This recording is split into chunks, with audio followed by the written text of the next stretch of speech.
r/AskReddit. What was that incident during Thanksgiving? My grandmother ran over herself with her SUV.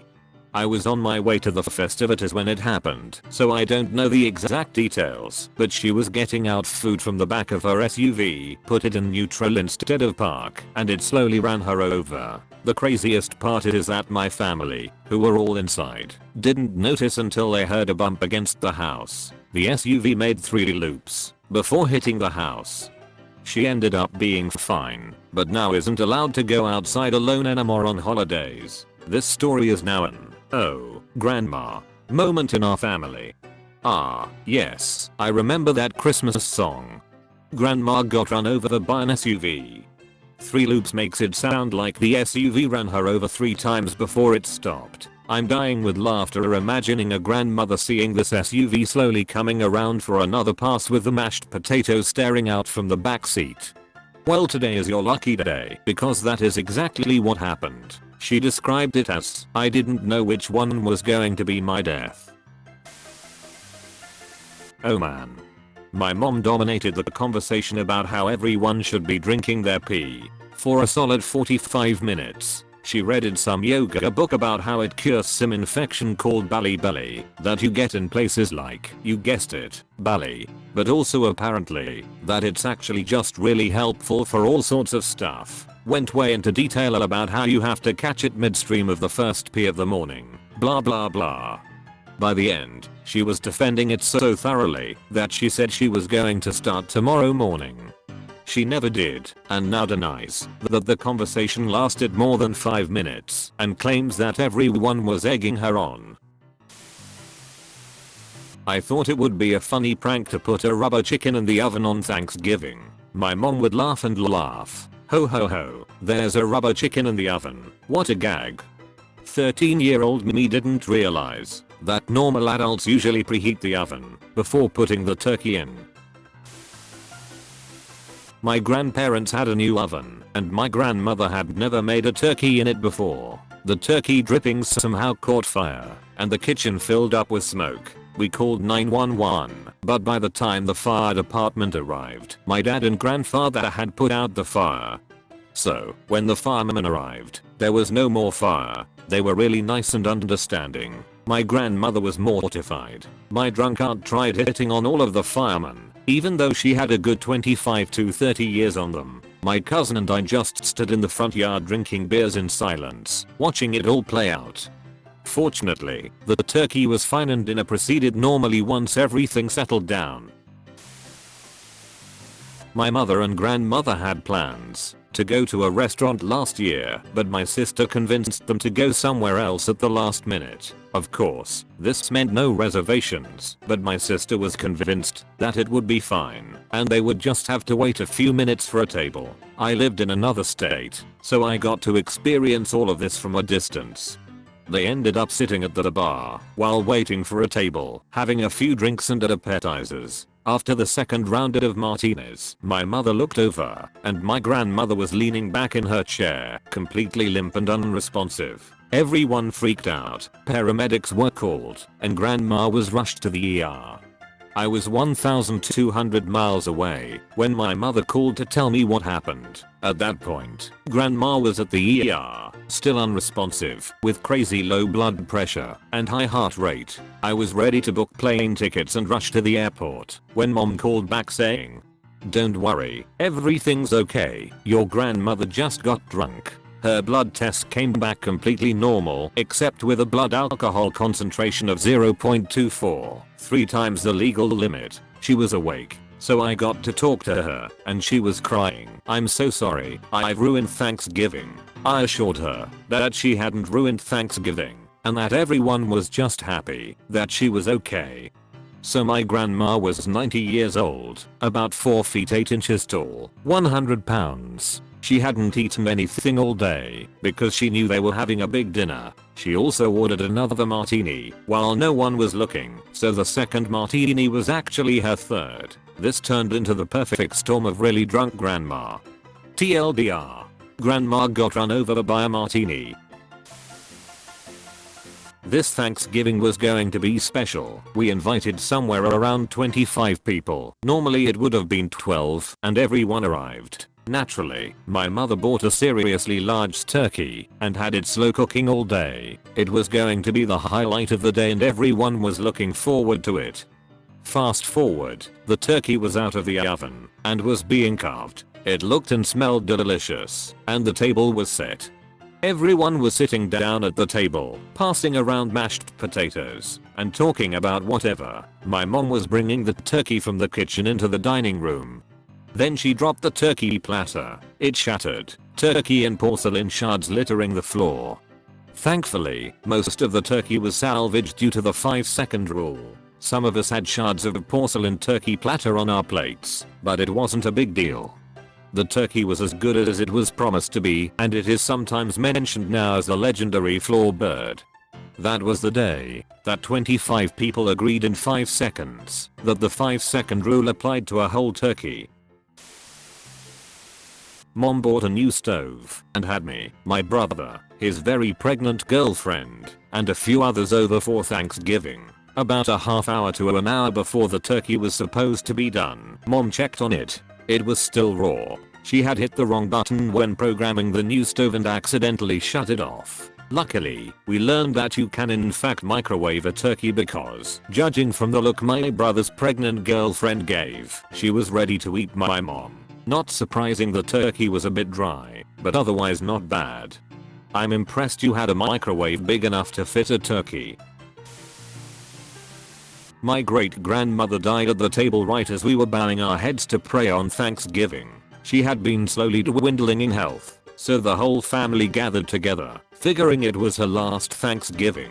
Little did we know how right we were. Her kids, their kids and their kids' kids, family she hasn't seen in years, about 20 people in all, gathered around with her pushed up in her recliner. Food was stuffed on the table, and we bowed our heads to pray. She was devoutly religious before we dug in.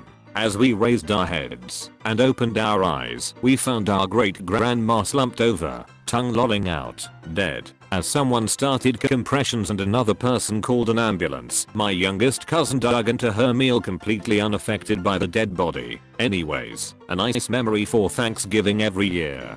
Honestly, as terrible as it is, it's kind of wonderful. Your great-grandma went peacefully, it seems, in her recliner surrounded by family who cared enough to spend one last holiday with her. We can all only dream about being that loved at the end of our lives. You have to think that for your grandmother, it was the perfect time to go. I had a 99-year-old neighbor pass while her whole family was there, kids and grandkids, her dog sitting in her lap. They had just gone for ice cream, her favorite, and were having a nice chat. Her head fell back in her recliner and that was that. Always seemed like a wonderful way to go. Spent all day cleaning the house for the guests. Made sure the windows were incredibly clean and clear. Little brother and cousin were chasing each other outside. Brother came running through the door which was clearly open because you couldn't see the glass. Uh-oh. He slammed through the plate glass window and had a massive gash on his face and leg. 80 stitches, plastic surgery, and a multiple day hospital stay. Don't clean your windows too well. I did this one Christmas at my grandparents' house. Not once, not twice, but 3 times in one afternoon. I fortunately bounced off the glass and didn't go through it, but my mum was worried I may have injured my brain. Come to think of it, that would explain a lot.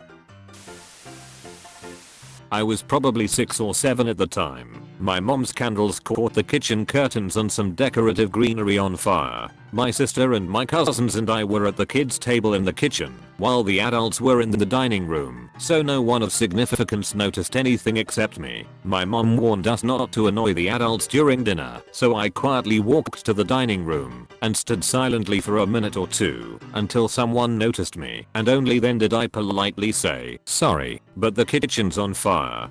My mom still gives me grief about me prioritizing politeness over sense. I once let my parents know, "Hey, the tissue box is on fire." Cue my usually calm parents panicking and shoving it in the sink. Once that was over, they made fun of me for being so nonchalant about it. That story still gets told.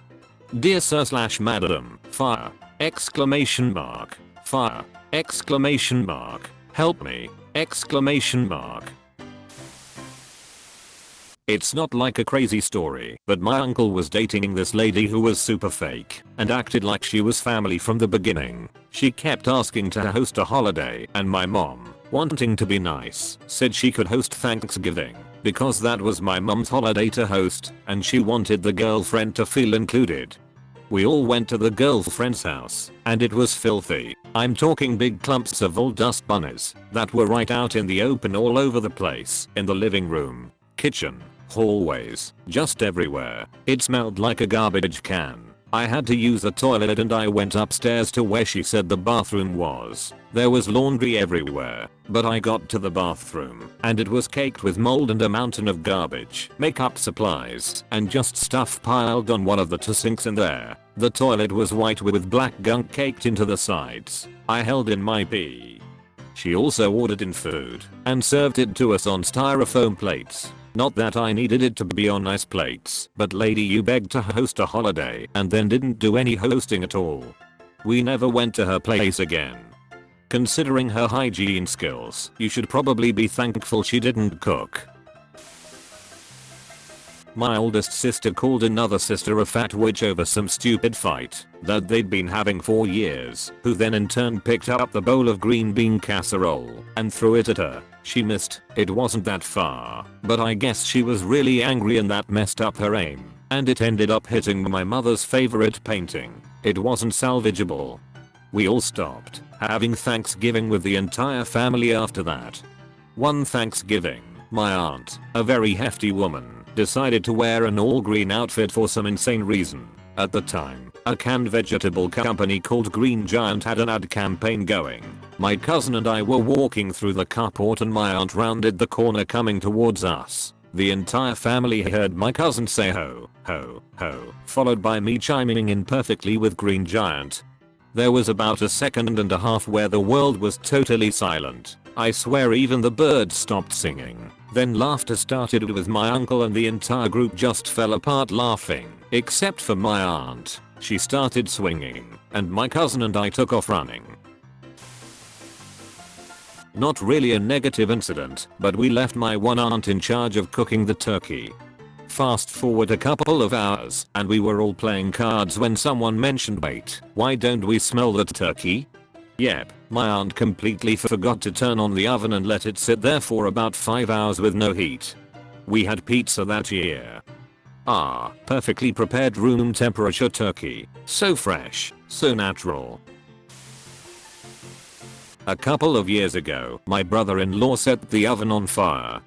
He had pulled the turkey out of the oven to check the temperature. It still had a ways to go, so back in it went. Except he had pushed the pan, not the oven rack. It tilted back and spilled grease, which caught fire in a most spectacular fashion.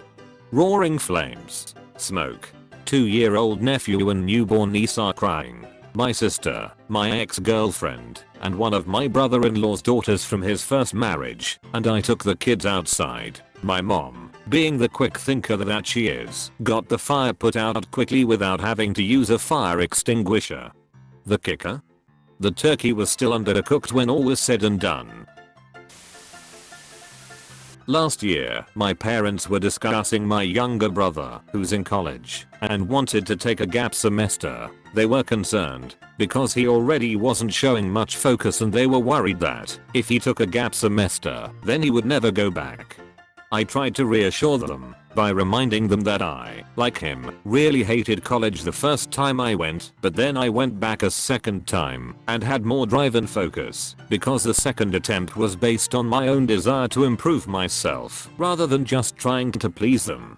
And then my dad very calmly and casually said, yeah, well, you're not exactly the role model we want him to emulate. And that was pretty much the most savage thing my dad ever said to me. Thankfully, I had already known for quite some time that I was the black sheep of the family, but to hear him say it so bluntly was unexpected, and I basically stormed out without another word. That's when you come back with, now you're definitely going into a home when you retire. So my uncle didn't want to cook the turkey in the oven, so he just shoved it in the microwave for 2 hours. We called him asking how it came out later, and they were shooting hoops with it outside. It came back to life and learned how to play basketball? That doesn't sound safe. The microwave part. Basket turkey sounds rad. Incident: I hadn't seen my parents in 2 years because I lived really far away. They have dinner at my oldest friend's family's house every year. So one year, without anyone except my friend knowing, I flew to where he lives and we drove together to his parents' house in time for dinner. We drove up to the house and I saw my unsuspecting parents in the window, drinking wine and having a few appetizers with my friend's unsuspecting parents. I'm smaller than my friend, so I hid behind him. When we walked in the door, he went in and was greeted by excited hellos. Then I walked out from behind him and everyone froze in surprise. I felt very loved. Edit: it was a good freeze, even with some tears. Thank you for watching. If you enjoyed this video, please leave a like and comment down below. Please subscribe and click the notification bell for more videos like this. Don't forget to leave your stories in the comments below.